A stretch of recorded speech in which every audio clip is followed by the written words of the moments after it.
마리아는 무덤 밖에 서서 울고 있더니 울면서 구부려 무덤 안을 들여다보니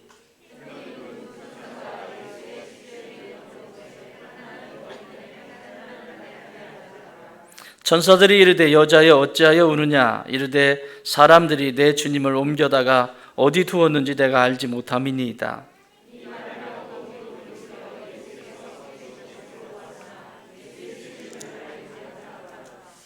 예수께서 이르시되 여자여 어찌하여 울며 누구를 찾느냐 하시니 마리아는 그가 동산지기인 줄 알고 이르되 주여 당신이 옮겼거든 어디 두었는지 내게 이르소서 그리하면 내가 가져가리이다.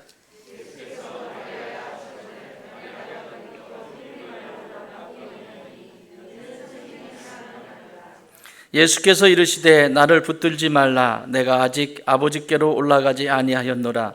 너는 내 형제들에게 가서 이르되 내가 내 아버지 곧 너의 아버지 내 하나님 곧 너의 하나님께로 올라간다 하라 하시니 막달라 마리아가 가서 제자들에게 내가 주를 보았다 하고 또 주께서 자기에게 이렇게 말씀하셨다 이르니라. 아멘.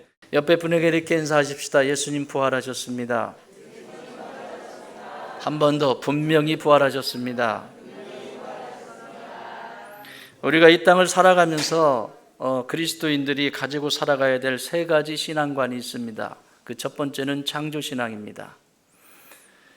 창조신앙은 하나님이 나를 창조하셨다는 거, 우리 가정을 세우셨다라고 하는 거, 그리고 나를 이 세상에 있게 하셨다라고 하는 그 신앙이 창조신앙입니다. 창조신앙이 흔들리면 예수님을 믿는 것은 도무지 믿어지지가 않습니다. 이론에 불과하고 머릿속에 그냥 지식으로 남는 것뿐입니다. 그러나 성경은 태초에 하나님이 천지를 창조하셨다라고 시작합니다. 그래서 모든 우주를 하나님이 창조하셨다라고 하는 그 분명한 신앙관이 있을 때 오늘 부활신앙이 내 믿음이 됩니다. 그래서 가장 중요한 신앙관 중에 첫 번째는 창조신앙입니다. 오늘 부활절이라고 앞에 단도 세워놓고 여러 모양으로 여러분이 수고하고 애쓰셨습니다. 계란도 갖다 놨어요. 계란이 무슨 의미가 있을까요? 아무 의미 없습니다. 단지 맛있다는 의미? 단지 이 계란이 부화라고 하는, 여러분 부화와 부활은 다릅니다.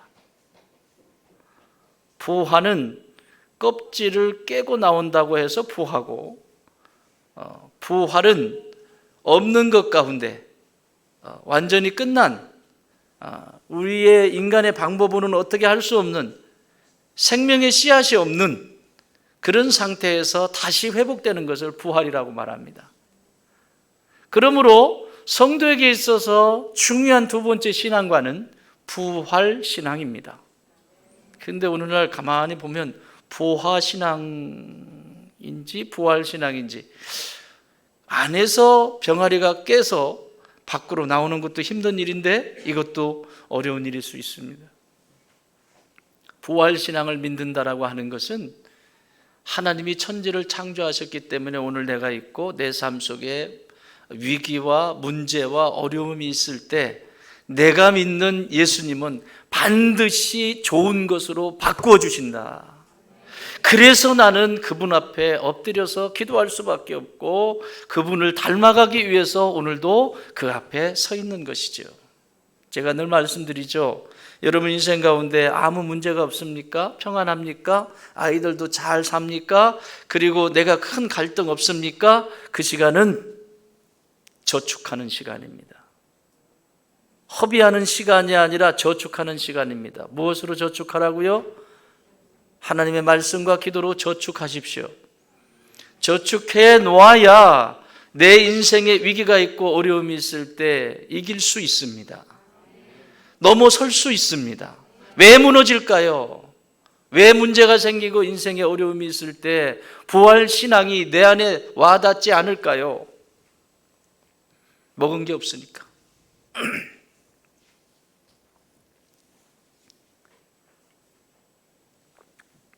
보기는 좋은지 모르겠지만 목이 영 안 좋네요.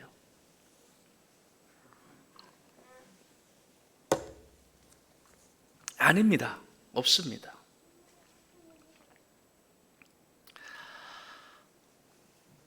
부활신앙이라고 하는 것은 그래서 그 어려움 속에서 넘어설 수 있는 하나님의 능력, 문제만을 파는 것이 아니라 문제 너머에 계신 하나님께서 나에게 이 문제에 대해서 해석할 수 있는 능력을 부어주시는 것이 부활신앙이에요.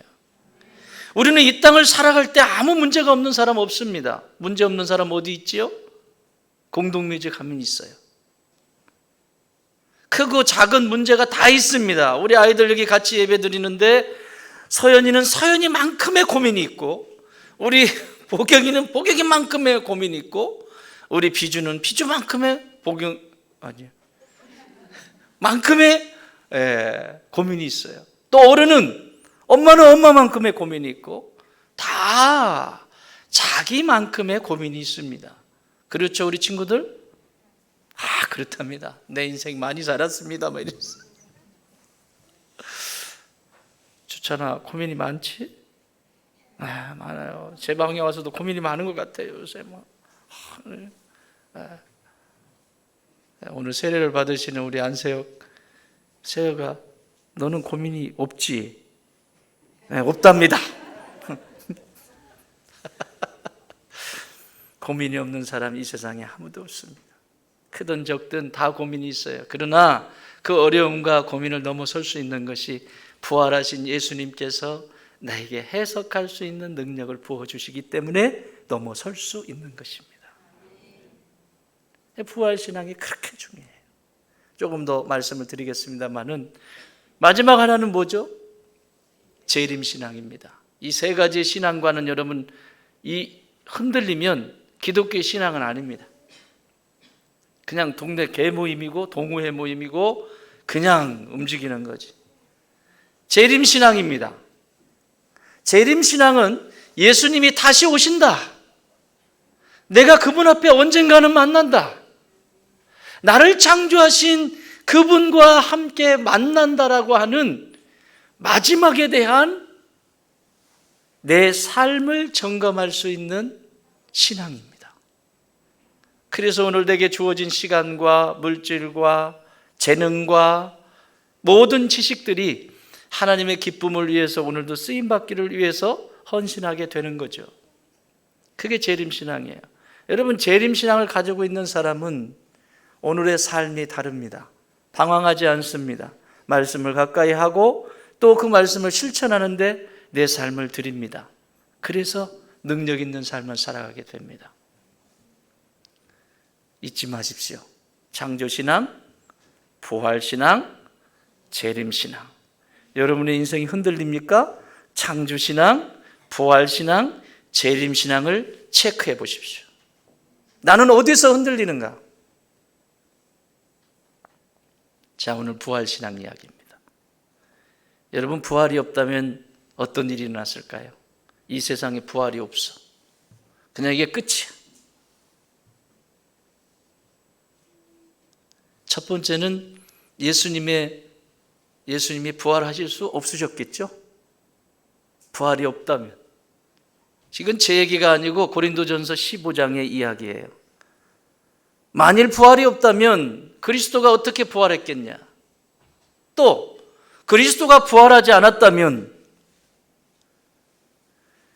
예수를 믿고 있는 나와 여러분은 어떤 존재입니까? 가장 이 세상에서 불쌍한 존재입니다. 또 부활이 없다면 죽은 자의 부활이 있겠습니까? 사랑하는 여러분, 이 세상은 상식으로 물들어져 있습니다. 수없이 많은 상식들이 있습니다. 그것도 나만이 아는 상식. 여러분, 상식은 어떻게 이루어지죠? 상식이 되기까지는 과학이라고 하는 것이 먼저 작동이 됩니다. 인간이 연구하고 또 이렇게 실패도 해보고 이렇게도 해보고 저렇게도 해보고 그래서 좀 안정권이 됐어요. 안정권이 됐어요. 그럼 그것이 유지가 되면 상식이 되는 거예요. 여러분, 예수님의 부활을 연구할 수 있어요?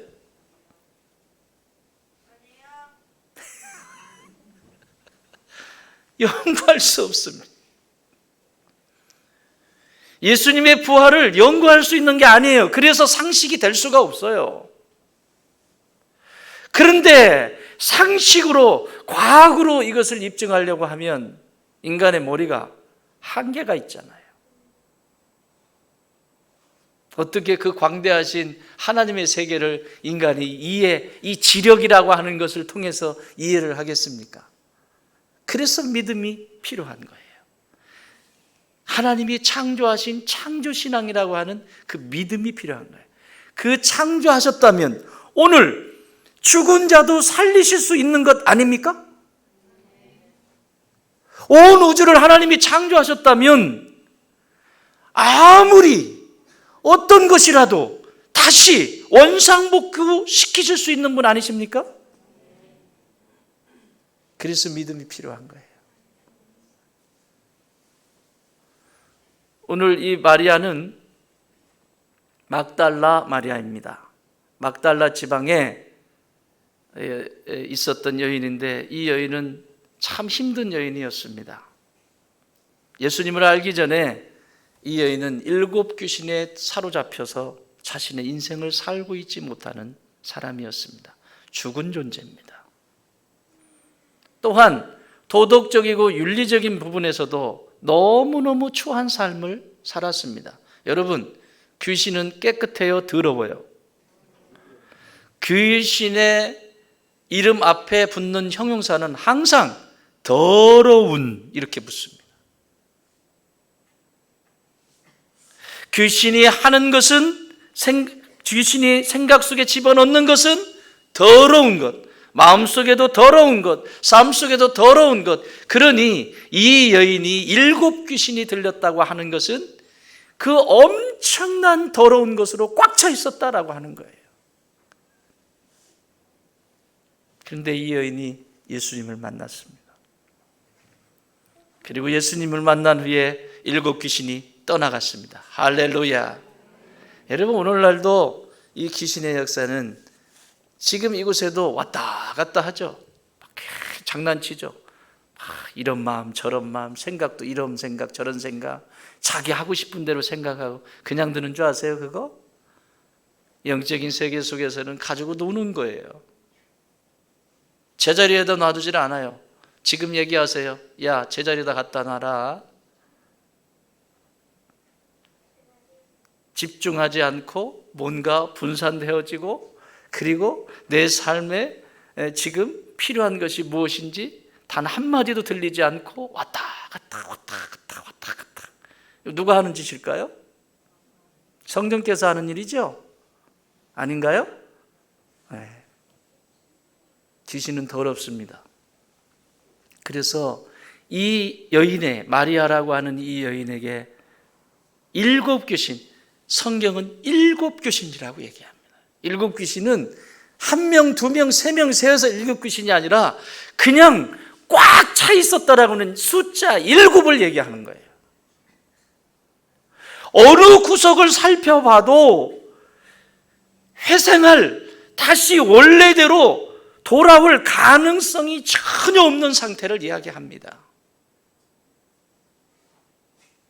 아까 부활이 뭐라고 그랬죠? 없는 것에서 다시 회복시키시는 것이 부활이라고 그랬죠? 부화가 아니에요. 부화는 안에 생명체가 있어서 깨트리고 나오는 거예요. 끝나고 계란 많이 드세요. 이게 부활하고 뭔 관계가 있는지 모르겠지만 어쨌든 하여튼 뭐 옛날이나 지금이나 똑같죠. 표현할 수가 없으니까 예수님의 부활을 어떻게 인간이 가지고 있는 한계 속에서 어떻게 표현할 수가 없으니까 그래도 그 중에 계란 정도면 되겠다. 대접받고 있잖아요, 지금 여기.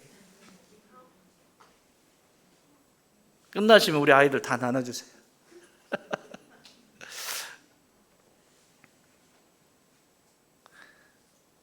그런 상태에 예수님을 만납니다. 그리고 7 귀신이 떠나갑니다. 할렐루야. 나는 오늘 먼저 여러분 안에 이런 축복이 있기를 바랍니다. 이전에 여러분의 생각이 어떤 생각을 가지고 있었던, 내 마음속에 안 된다, 이것은 이래서 안 되고 저것은 저래서 안 되고 저 사람 때문이다, 이것 때문이다, 저것 때문이다, 수없이 많은 귀신의 소리에 사로잡힌 분이 계시다면 끊어내십시오. 오늘 예수님이 깨끗게 하실 것입니다. 자, 이랬더니요, 삶이 어떻게 나타날까요?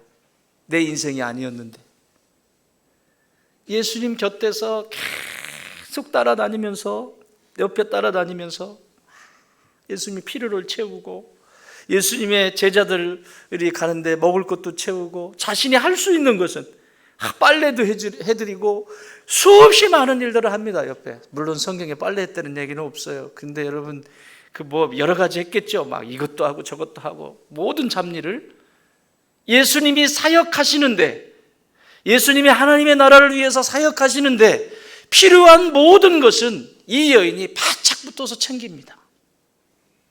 그걸 십자가에 못 박히실 때도 그 여인은 거기 있었고, 못 박히셔서 장사 지내서 다 집으로 돌아갔고, 그리고 집에 가서도 예수님, 예수님, 나의 예수님. 새벽에 제일 먼저 3일째 되는 날 향유를 가지고 예수님의 몸에 발라드리기 위해서 로마 병정이 지키고 있는데, 얘기를 어떻게 해가지고 들어가서 어떻게라도 어떻게 좀 해보려고 향유를 들고 갔는데 무덤이 열려 있는 거예요. 깜짝 놀랐죠. 예수님이 마지막 십자가를 지시기 전에 머리카락을 풀어서 향유를 붓고 예수님의 발을 닦은 사람이 막달라 마리아입니다. 문둥이 시몬의 집에 예수님께서 들어가셨을 때 막달라 마리아는 자신이 가지고 있는 가장 값비싼 향유를 깨뜨려서 예수님의 발에 붓고 자신의 머리카락으로 그 발을 닦습니다. 그렇게 예수님 곁에서 사랑했던 여인입니다. 그리고 그 여인에게 예수님은 가장 첫 번째로 부활의 몸을 보이셨습니다. 할렐루야. 사랑하는 여러분, 예수님의 부활을 그냥 이론 속에, 역사 속에 두지 마십시오. 오늘 우리의 삶도 그대로 나타납니다. 하나님의 은혜를 가장 가까이에서 체험하는 사람이 있고 그렇지 않은 경우가 있지요. 내가 할 수 있는 자리에서 내게 주신 모든 재능과 시간과 열정들을 다 사용해서 하나님을 높여드릴 때 하나님께서 하나님의 모습을 현현해 주실 것입니다. 저는 이 좋은 소리 오케스트라를 볼 때마다 감동이에요. 와, 끈질기다. 일단 첫 번째 감동인 건 끈질기다. 한 번 물면 안 노는구나. 일은요, 하나님의 나라의 일은요, 한 번 물면 놓지 말아야 돼요. 물 건지 안 물 건지 그것만 결정해. 안 물 것 같으면 물지도 마. 그러나 물기로 결정했으면 저렇게 가세요. 자기 일 안 하고 아멘도 안 하네.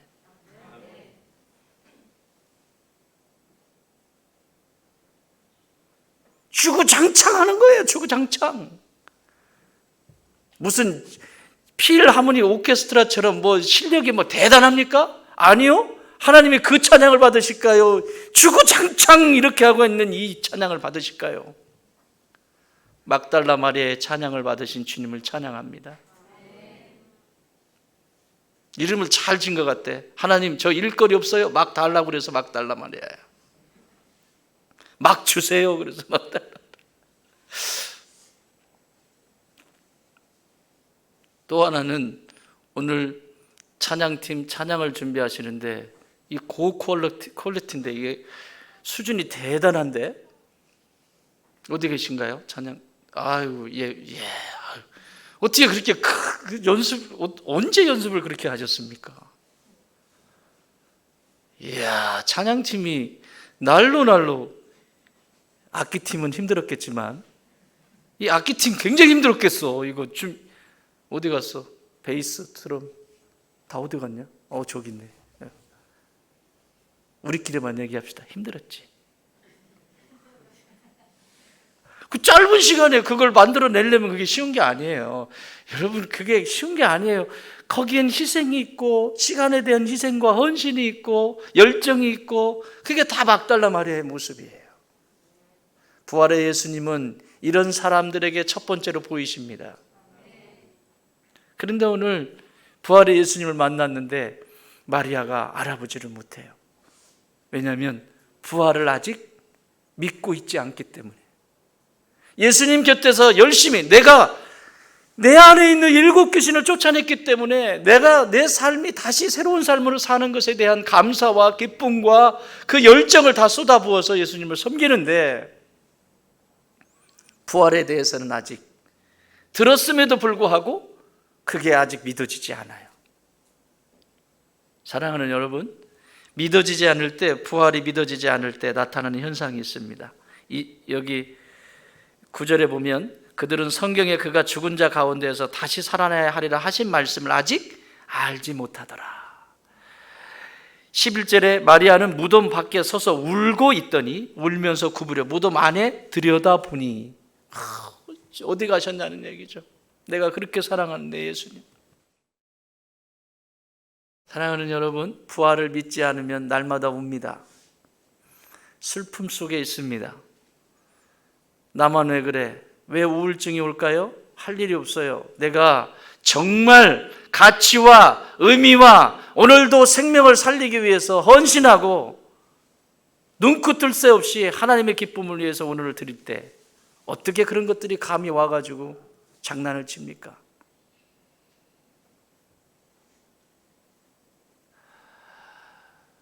부활의 예수님이 내 안에 믿어지지 않을 때 나타나는 현상은 없으니까, 눈에 보이지 않으니까 울고 불고 날마다 그럽니다. 우리 인생에 어려움이 있을 때에도 이런 일이 일어나요. 마치 예수님이 안 계신 것처럼, 부활의 예수님이 안 계신 것처럼, 하나님이 죽으신 것처럼 이렇게 들 때가 있습니다. 또 하나는 14절에 보면 이 말을 하고 뒤를 돌이켜 예수께서 서 계신 것을 보았으나 예수이신 줄을 알지 못하더라. 부활하신 예수님이 뒤에 계세요. 여러분, 부활이 믿어지지 않을 때, 믿지 못할 때 나타나는 두 번째 현상은 부활하신 예수님이 가까이에 오셔도 알아보지 못한다는 거예요. 여러분, 내 문제를 가지고 원망하고 탓하고 왜 그러냐고, 야, 기도 좀 해라 그랬더니 기도하러 왔죠. 와서 막 기도하죠. 울고불고 기도하죠. 그랬으면 그 다음에 좀 잠잠해져야 되는데 막 기도하다가 남 탓하고 내 그 인간만 안 만났으면, 저것만 안 만났으면, 이랬으면 저랬으면 탓하다가 부활의 예수님을 만나지 못해요. 사랑하는 여러분, 예수님의 부활을 믿지 못할 때 우리의 삶 속에 고난이 찾아오면 언제나 탓을 합니다. 누가 데려간 거예요? 어디 데려다 놓은 거예요? 어디 있는 거예요? 그런데 이런 마리아에게 예수님이 찾아오셨어요. 찾아오셔서 하신 일은 15절 같이 읽습니다. 시작.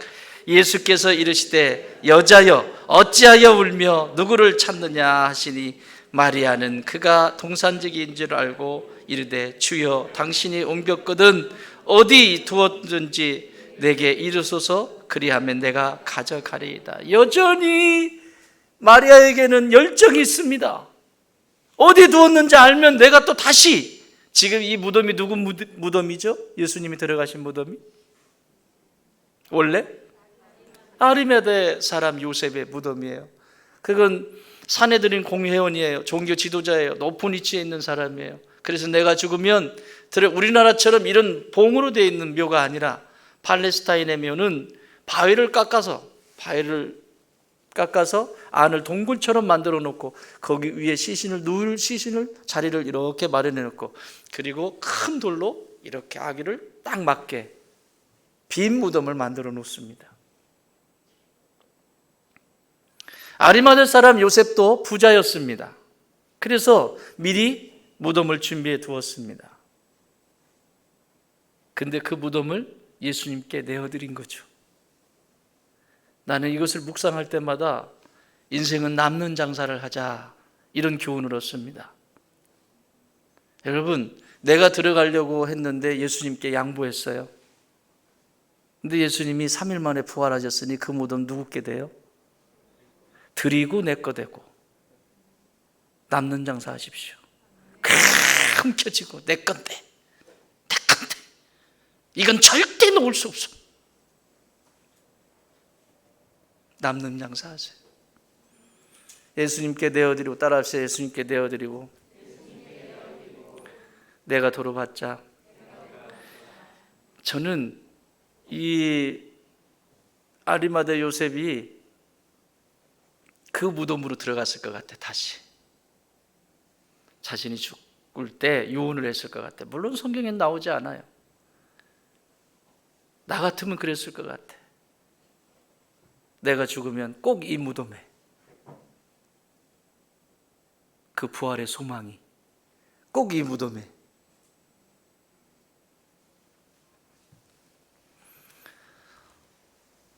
이 가운데 예수님께서 마리아에게 무덤에서 열리고 뒤에서 찾아오셔서 하시는 말씀입니다. 예수께서 이르시되 여자여 어찌하여 울며 누구를 찾느냐. 사랑하는 여러분, 부활을 기다리는 사람들한테 하시는 하나님의 음성입니다. 여자여. 사랑하는 여러분, 오늘도 하나님은 우리에게 이름을 불러주세요. 여자여, 이름을 불러주세요. 자기 이름 불러볼까요? 영구야. 시작. 영구야. 주님의 음성이 들립니까? 예수님은 한 사람 한 사람 이름을 불러주신다라고 말씀하셨습니다. 그게 우리에게 주시는 위로입니다. 때로는 나만 홀로 남겨진 것 같고 버려진 것 같고 삶 속에서 그늘지고 어두운 곳에 있는 것 같지만 예수님이 먼저 오셔서 내게 말씀하세요. 여자야, 영구야, 이렇게 부르시고 위로해 주십니다. 그리고 두 번째는 그 부활의 신앙에 대해서 다시 심어주세요. 17절에 보면 예수께서 이르시되 나를 붙들지 말라. 내가 아직 아버지께로 올라가지 아니하였노라. 너는 내 형제들에게 가서 이르되 내가 내 아버지 곧 너희 아버지, 내 하나님 곧 너희 하나님께로 올라간다 하라. 부활의 신앙에 대해서 다시 심어줘요. 부활한 거 봤지? 지금 나 봤지? 똑똑히 봤지? 그것으로 보고 끝나면 지금 본 대로, 지금 나를 만난 대로 제자들에게 가서 얘기하라는 거예요. 그래서 오늘 마지막 절에서 18절에 보면 막달라 마리아가 가서 제자들에게 내가 주를 보았다 하고 또 주께서 자기에게 이렇게 말씀하셨다 이르니라.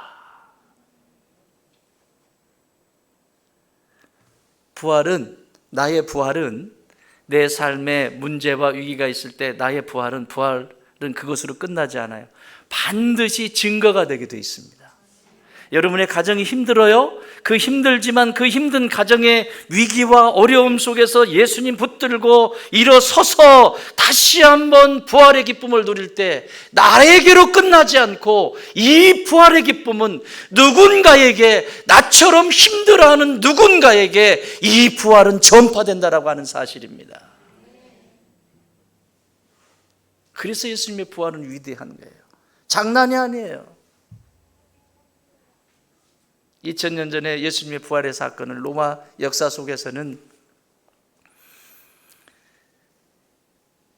그냥 제자들이, 그 주변의 무리들이 예수님의 시체를 뺏어간 것으로 기록하고 끝납니다. 이상한 일이 일어났습니다. 그 놀라운 일이 일어났는데도. 그러나 성경은 아니다. 그렇게 했으면 어딘가에 있어야 되지 않겠니?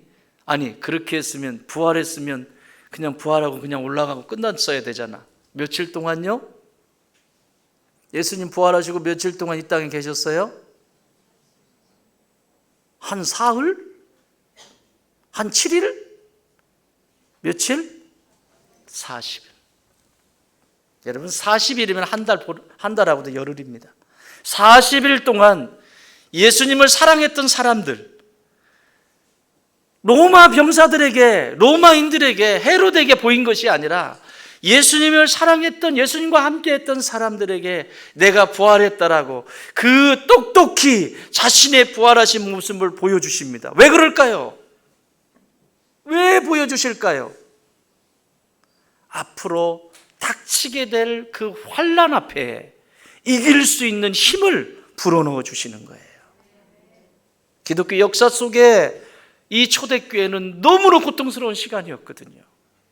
똑똑히 봤거든요. 부활하신 예수님을. 그리고 예수님이 승천하실 때, 40일이 지나서 승천하실 때 약 500명이 보는 앞에서 구름에 올라가시죠.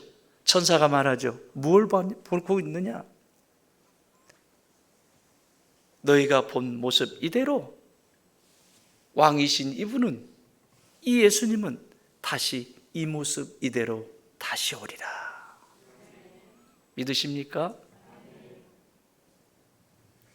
주님은 다시 오십니다. 오늘 부활신앙으로 끝나지 마시고 다시 오실 예수님을 오늘이라도 오시면 나는, 오늘 이곳에 오시면 나는 질문하시면서 주님 앞에 다시 한번 서서 이 부활의 기쁨을 누리시길 주님의 이름으로 축원합니다.